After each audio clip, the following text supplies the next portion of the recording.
برب الناس، آپ کہہ دیجئے کہ میں لوگوں کے پروردگار کی پناہ میں آتا ہوں۔ مالک الناس، لوگوں کے مالک کی۔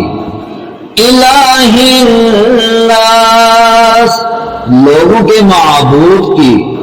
من شر الوسواس الخناس، وسوسہ ڈالنے والے اور پیچھے ہٹ جانے والے کے شر سے۔ الذی یوسوس فی صدور الناس، کہ جو لوگوں کے سینوں میں وسوسہ ڈالتا ہے۔